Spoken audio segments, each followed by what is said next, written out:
All right. Well, let's get down to it. Old Billy fucking Boozebag is back. I fell off the wagon. I couldn't do it. I'm fucking with you. I'm still on the fucking wagon. I went to Vegas and I passed that test. I was at the Monte Carlo, not the race, the fucking casino. Stayed over at the MGM Grand because they're doing some construction, I guess, on the Monte Carlo. So they had me across the street. And, oh, my God. What a fuck. Oh, there's no better people watching than when you go to Vegas. Holy shit. I went down to the pool. Yes, I went down to the pool. I was working with Bartnick. He's an Italian guy. He actually has pigment. So he wanted to go down the pool. I was like, all right, fuck it. I'm not going to stay in the room the whole time. So I go down to the goddamn pool, dude. And it was like right as the sun had already started to go down. It was on the other side of the casino, so there really wasn't any sun on the water. So there was maybe 5 or 6 young people there, and everybody else was my generation or older. And holy shit. I know this is a hacky topic. I know this is. But thank God I never got a tattoo. Thank fucking Christ. If you saw these fucking people, and they're my age, man, 49 years old, no shirt on, all these fucking chicks with their ankle sorority tattoos, telling kids what to do with tattoos. You know what I mean? And they're not good.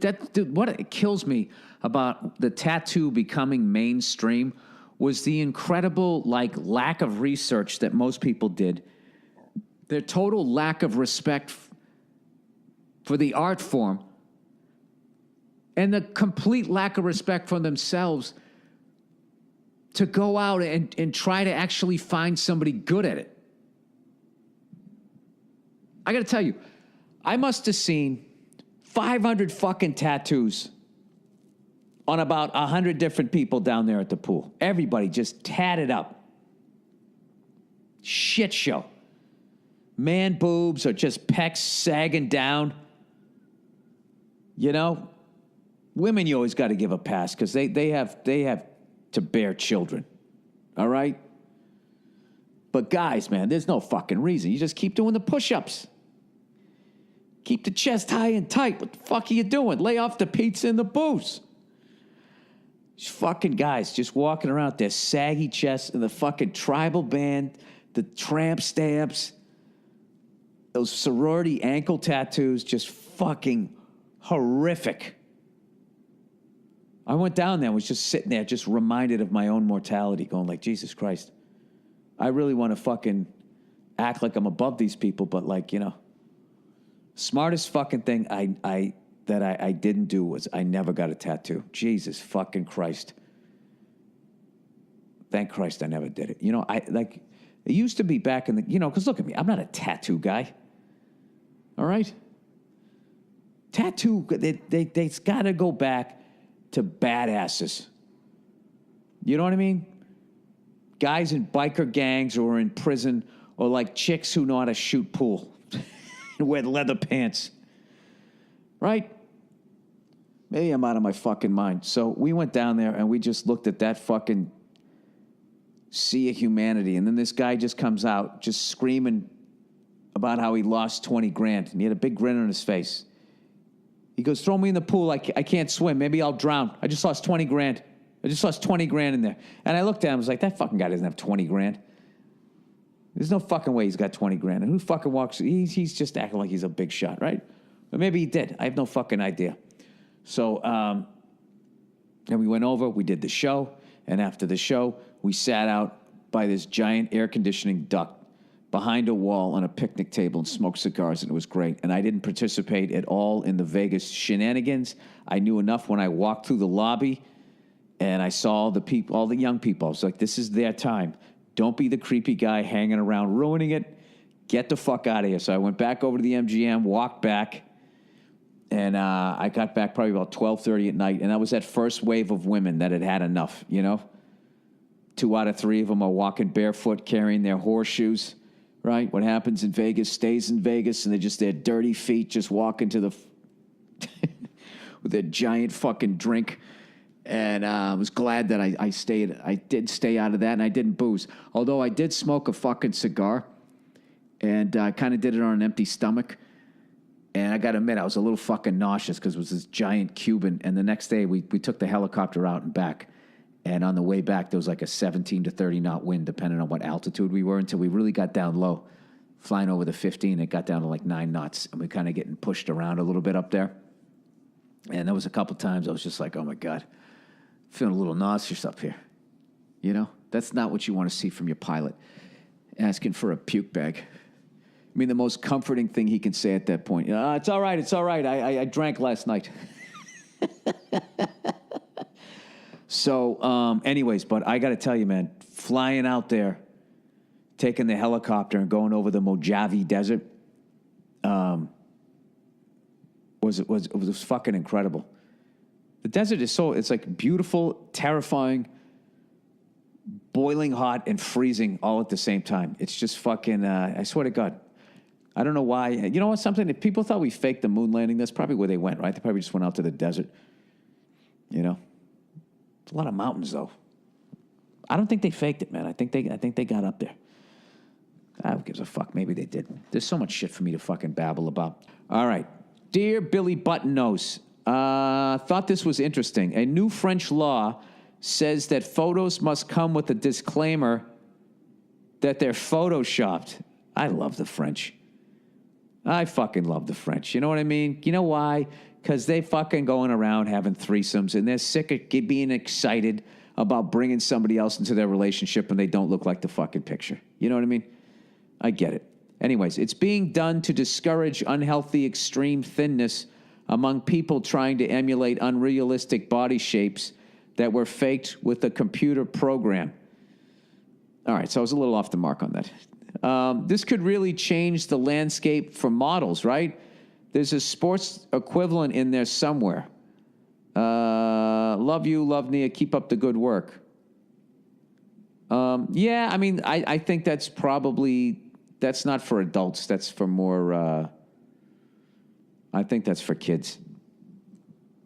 Because I noticed, when I went to Toronto, I couldn't believe how good-looking the people were. And I've just been going around in general, just noticing how good-looking people are. And I was just like, what the fuck is going on? And what I think it is, I think it's a result of everybody being on social media, and you post a picture of yourself and, all the stuff that you didn't like about yourself, and then shit that you didn't even recognize that evidently other people noticed in comments. Hey, dude, you fucking nice new profile picture, but I gotta ask, what's up with your right ear? What's up with that shirt? What's up with the blah, blah, blah? And then it's unreal. And then you start getting like a fucking complex. Social media is, other than promoting, anyways, I just feel like for me, social media, I promote gigs and I go on and I try to make people laugh. That's it. But to actually go on there and look at comments, it's just not a healthy thing. I don't think it's healthy for anybody. Even if you're the most beautiful fucking person in the world, because at some point you're going to start to go down the other side, and then the comments, hey, you're still hot, but you're starting to show your age there. LOL, just kidding. I love you. That's all somebody who's got nothing but fucking compliments needs to hear. And then it's just a downward spiral into fucking Botox and all of that shit. If I could promote anything, just act your goddamn age. That's the best way to do it. Just as you're in your 40s, dress like you're in your 40s. Keep yourself in good fucking shape. There's a certain number you hit, and the best you can be at that point is you look good for your age. And if somebody says that to you, it's a fucking compliment. You got to be young. You weren't cheated, all right? Stop trying to fucking hang on by your fingernails. It's fucking over.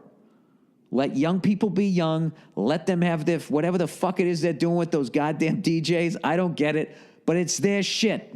Let them have it. Stop showing up with your Botox face asking if anybody has any Molly. Okay? You're creeping people out. All right. It's over. My public service announcement is over.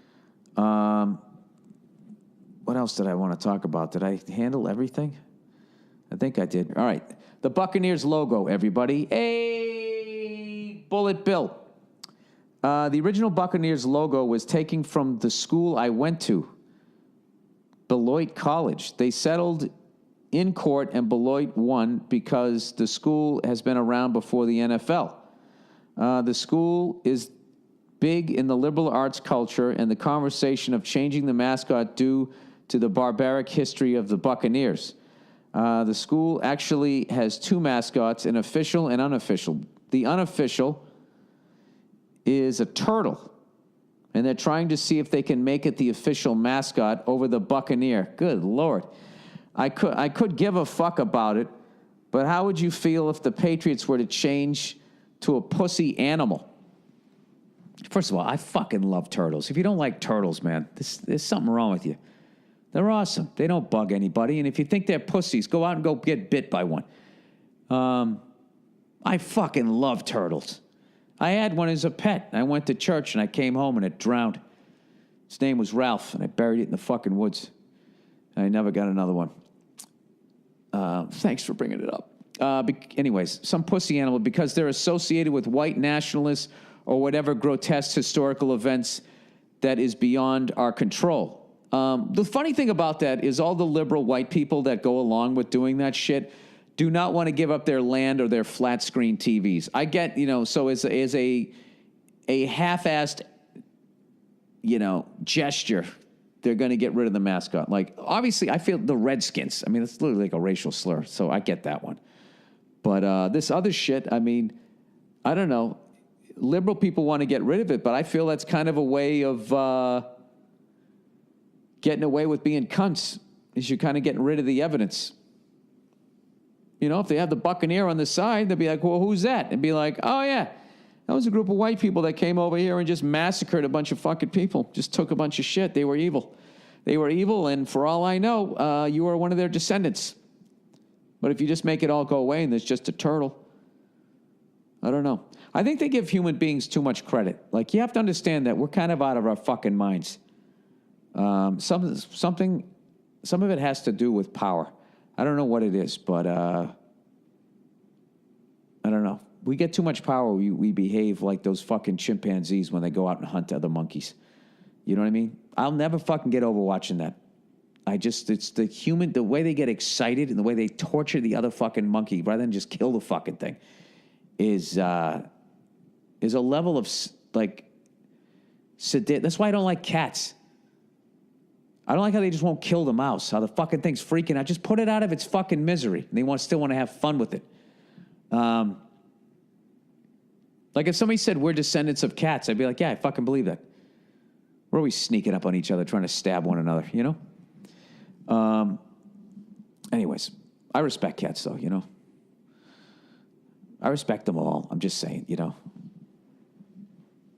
just that behavior is just fucking weird.